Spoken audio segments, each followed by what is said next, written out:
Yeay, ibadah anak mulai, siap-siap. Orang yang duduk dalam lindungan yang maha tinggi dan bermalam dalam naungan yang maha kuasa akan berkata kepada Tuhan, tempat pelindunganku dan kubu pertahananku, Allahku yang kupercayai. Sungguh dialah yang akan melepaskan engkau dari jerat maka burung, dari penyakit sampar yang busuk. Dengan kepaknya ia akan melindungi engkau, di bawah sayapnya kau akan berlindung. Kesetiaannya ialah perisai dan pagar tembok. Engkau tak usah takut terhadap kedahsyatan malam, terhadap panah yang terbang di waktu siang, terhadap penyakit sampar yang berjalan di dalam gelap, terhadap penyakit menular yang mengamuk di waktu petang. Walau 1.000 orang dapat di sisimu dan 10.000 di sebelah kananmu, tetapi itu tidak akan menimpamu. Engkau hanya menontonnya dengan matamu sendiri dan melihat pembalasan terhadap orang-orang fasik. Tuhan ialah tempat perlindunganmu, yang maha tinggi telah kau buat tempat perteduhanmu. Malapetaka tidak akan menimpa kamu, dan tulah tidak akan mendekat kepada kemahmu.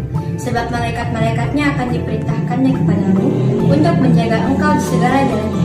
Mereka akan menatang engkau di atas tangannya, supaya kakimu juga jangan terantuk kepada batu. Singa dan ular pedung akan kau langkahi, engkau akan menginjak karena singa dan ular naga. Sungguh hatinya melekat kepadaku, maka aku akan membuktikannya. Akan membentengi sebab ia mengenal namaku. Bila ia berseru kepadaku, aku akan menjawab. Akan biarkan dia dalam kesakan, akan bukan memuliakannya. Dengan panjang umur akan kenyangkan dia dan akan perlihatkan kepadanya keselamatan. Pentakosta ketiga. 1. Pentakosta ketiga adalah pencurahan Roh Kudus yang dahsyat di zaman now, melebihi yang terjadi di Azusa Street. 2. Pentakosta ketiga akan mengakibatkan penuaian jiwa yang terbesar dan yang terakhir sebelum Tuhan Yesus datang kembali. 3. Pentakosta ketiga akan membangkitkan generasi Yeremia, yaitu anak-anak muda yang dipenuhi Roh Kudus, cinta mati-matian kepada Tuhan Yesus, tidak kompromi terhadap dosa, dan akan bergerak untuk memenangkan jiwa. 4. Pentakosta ketiga lahir di Indonesia dan bergerak ke bangsa-bangsa. Gerakan ini dari timur ke barat dan akan kembali ke Yerusalem. 5. Pentakosta ketiga akan memberikan kuasa untuk menyelesaikan amanat agung dan setelah itu Tuhan Yesus datang kembali. Shalom adik-adik, selamat hari Minggu semuanya. Puji Tuhan, semuanya sehat ya, baik-baik semuanya. Sekarang kita mau mulai ibadah kita, tapi seperti biasa peraturannya, adik-adik yang lagi ada kesibukannya main games, lagi makan, tinggalkan semuanya dulu ya. Kita fokus kepada Tuhan, duduk yang rapi, pakai baju yang rapi, dan kita mau berdoa sebelum mulai ibadah kita. Yuk lipat tangan, tutup mata, kita berdoa. Terima kasih Tuhan, terima kasih ya Roh Kudus. Pada pagi hari ini, kami anak-anak-Mu Yesus datang di hadapan-Mu. Kami mulai ibadah kami Bapa. Bapa, tolong Engkau urapi ibadah kami mulai dari awal, pertengahan hingga akhirnya Bapa. Jadikan kami anak yang manis, yang duduk diam rapi, yang mau memuji dan memuliakan Tuhan. Hai, dalam nama Tuhan Yesus, haleluya, amin. Yuk adik-adik, kita nyanyi yang namanya 12 murid Yesus. Ada tahu tidak? Yuk kita belajar yuk.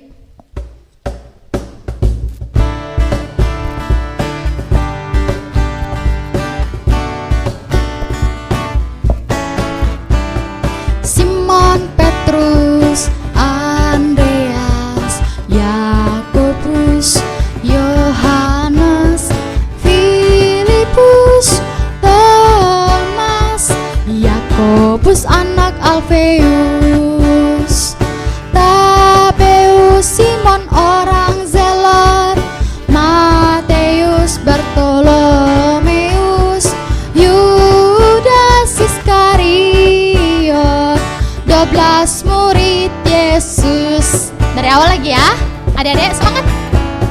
Simon Petrus, Andreas, Yakobus, Yohanes, Filipus, Thomas, Yakobus anak Alfeus, Tabeus, Simon orang Zelot, Mateus, Bartolomeus, Yudas Iskariot,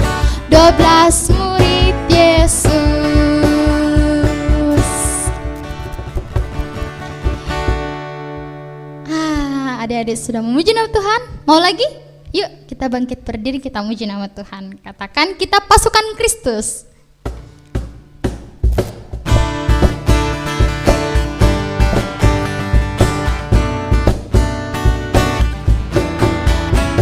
Saya bukan pasukan berjalan, pasukan berkuda, pasukan menembak. Saya tidak menembaki musuh, tapi saya laskar Kristus.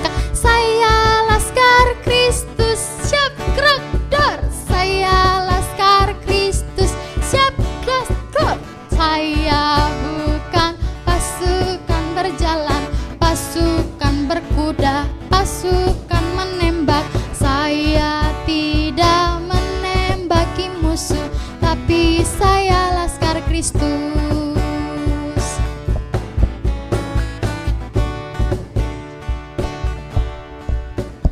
Haleluya. Semuanya sudah memuji nama Tuhan. Sekarang waktunya kita duduk diam yang rapi. Kita mau mendengarkan firman Tuhan. Tapi sebelumnya itu katakan, Tuhan, kami mau cinta Tuhan Yesus selamanya seumur hidup kami, Tuhan. Ku mau cinta Yesus selamanya. Ku mau cinta Yesus selamanya, meskipun badai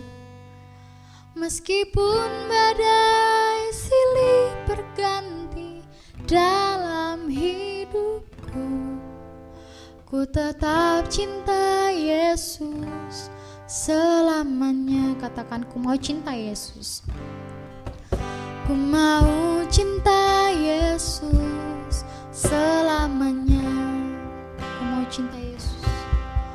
Ku mau cinta Yesus selamanya, meskipun badai silih berganti dalam hidupku, ku tetap cinta Yesus selamanya. Ya Aba Bapa, ya Aba Bapa, ini aku anakmu, layakkanlah seluruh hidupku. Ya Aba Bapa, ini aku anakmu, pakailah sesuai dengan rencanamu. Ya Aba Bapa, oh ya Aba Bapa, ini aku anakmu, layakkanlah seluruh hidupku. Ya Bapa, ya Aba Bapa, ini aku anakmu, pakailah sesuai dengan rencanamu. Pakailah sesuai, pakailah sesuai dengan rencanamu. Pakailah sesuai, pakailah sesuai dengan rencanamu. Haleluya. Mari kita sembah adik-adik, sembah Tuhan kita. Haleluya.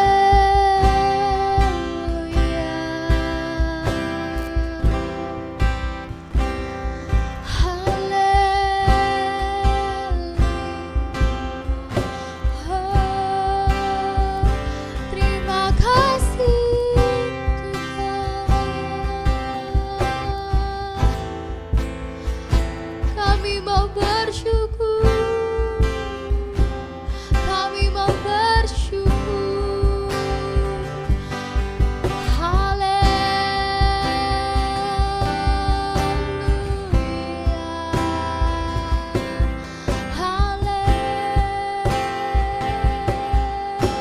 Haleluya. Ku mau jadi murid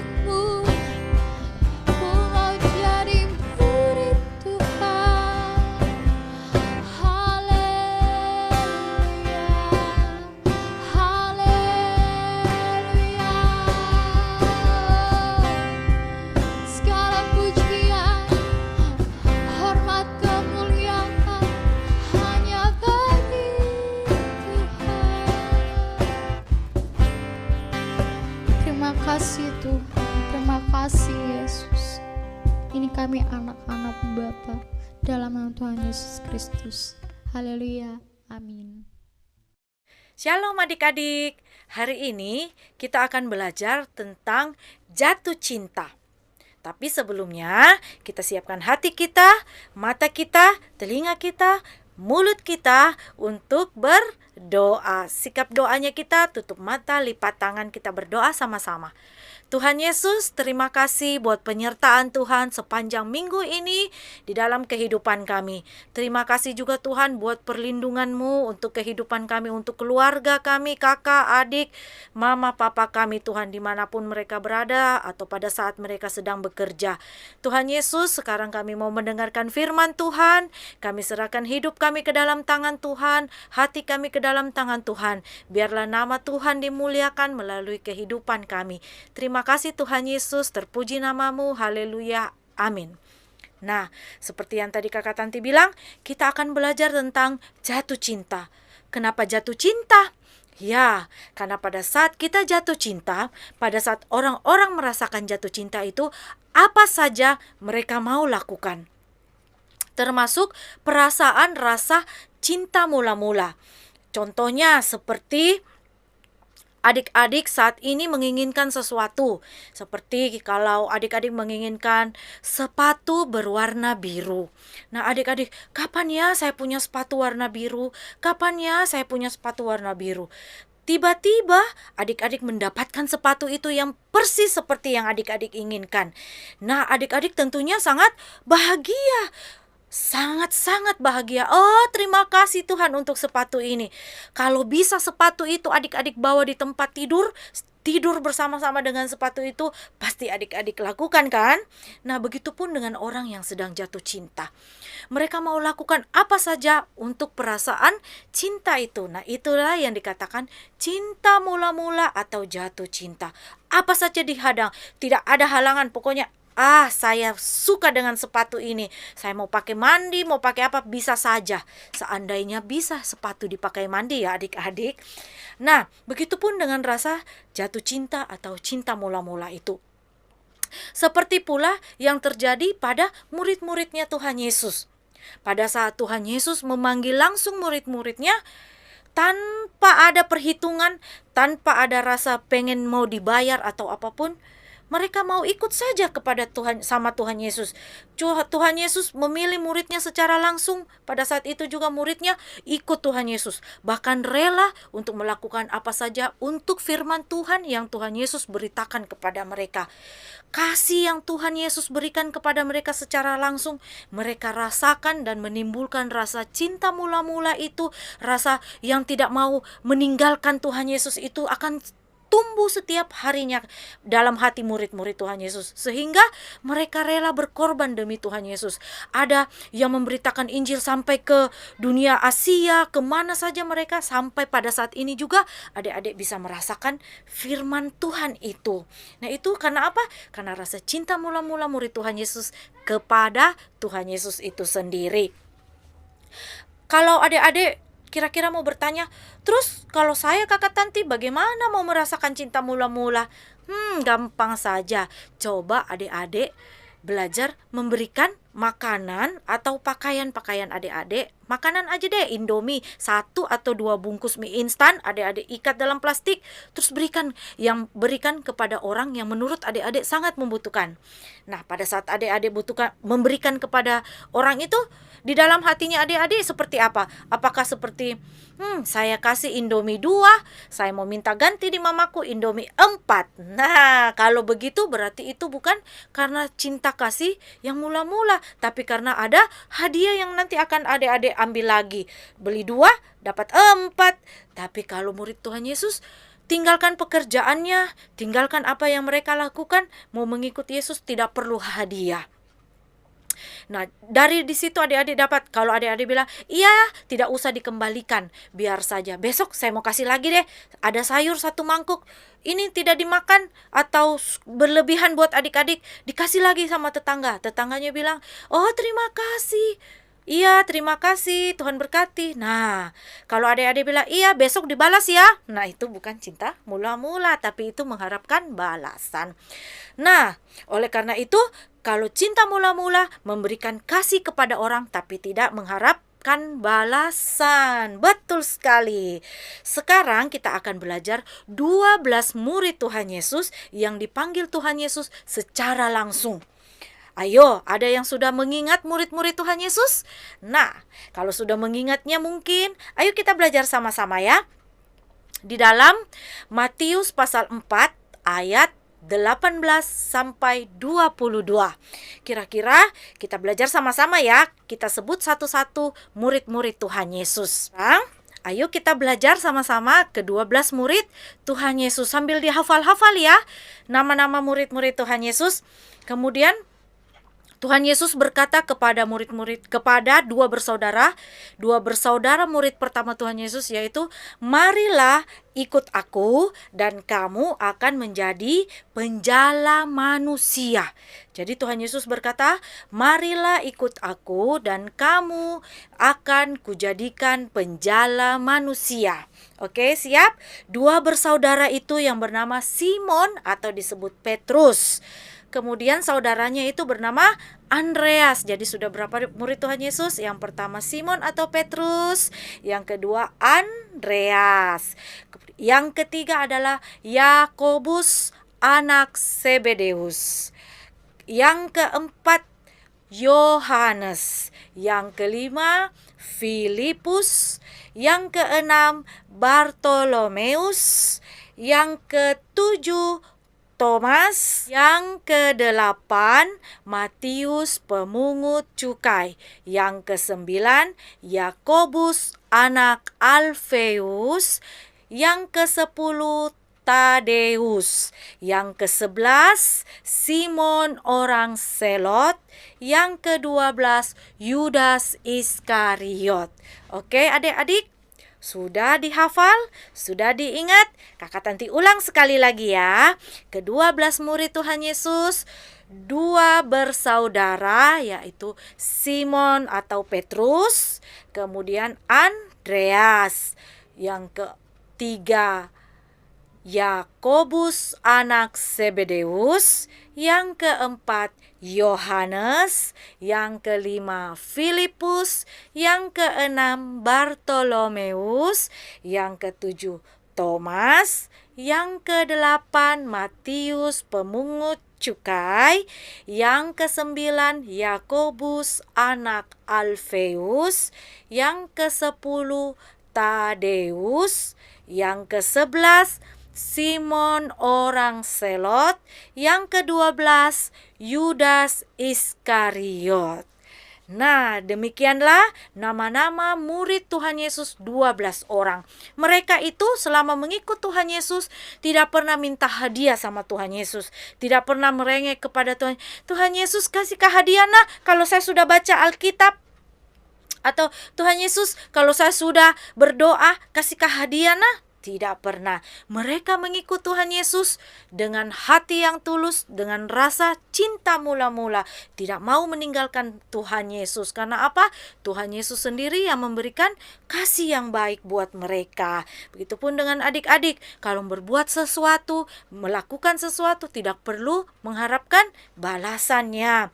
Tetapi adik-adik hanya bersyukur kepada Tuhan. Sudah bisa melakukan hal-hal yang baik bagi orang lain, bagi keluarga, bagi diri sendiri, tanpa perlu balas-balaskan hadiah. Kalau tidak mengharapkan hadiah, kemungkinan bisa mendapatkan hadiah yang lebih baik lagi. Oke? Siap? Are you ready? Ingat ya, ke-12 murid Tuhan Yesus. Nah, ke-12 murid Tuhan Yesus itu melakukan firman sampai pada saat hari ini mereka berhasil memberitakan firman Tuhan. Kenapa bisa seperti itu? Karena pada saat ini juga adik-adik bisa mendengarkan firman Tuhan, bisa membaca firman Tuhan, itu karena kesetiaan mereka, karena kasih mereka kepada orang lain, sehingga firman yang mereka dengarkan itu mereka bagikan kepada seluruh dunia ini. Untuk apa? Untuk mengenal Tuhan Yesus. Mengenal Tuhan Yesus karena apa? Karena kasihnya Tuhan Yesus. Karena pengorbanannya Tuhan Yesus. Karena kebaikannya Tuhan Yesus. Oke adik-adik, siap? Are you ready? Yes, lakukan karena cinta Mula-mula kita dipilih karena kita mengasihi Tuhan Yesus.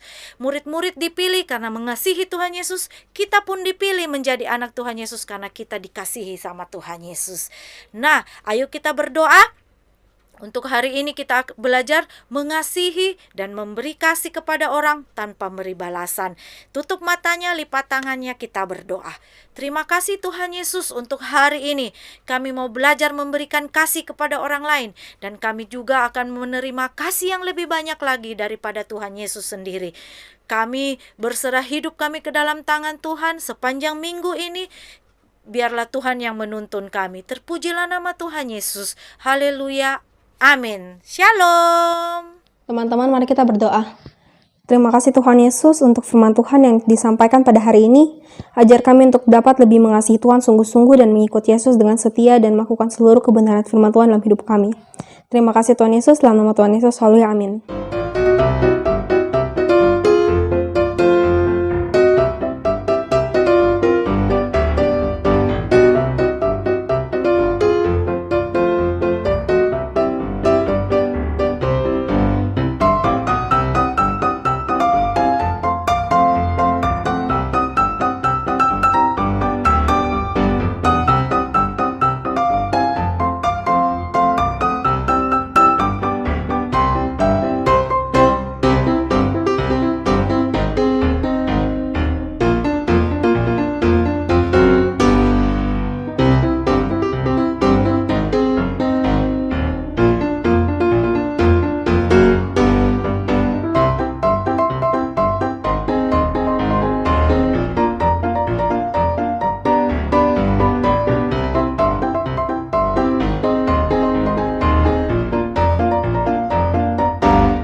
Happy birthday to you.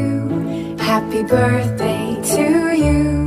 Happy birthday, happy birthday, happy birthday to you. Shalom anak-anak, penuh sukacita hari ini. Amin. Amin. Mari anak-anak, kita akan akhiri ibadah pada hari ini. Kita akan berdoa. Segala berkat rohani dari surga turun berlimpah-limpah atas kita semua. Berkat dari Allah Bapa, kasih yang sempurna dari Tuhan kita Yesus Kristus, dan persekutuan yang manis dengan Roh Kudus senantiasa menyertai kita mulai dari hari ini sampai selama-lamanya. Mari semua yang percaya kita katakan amin. Tuhan Yesus berkati. See you next week. God bless you.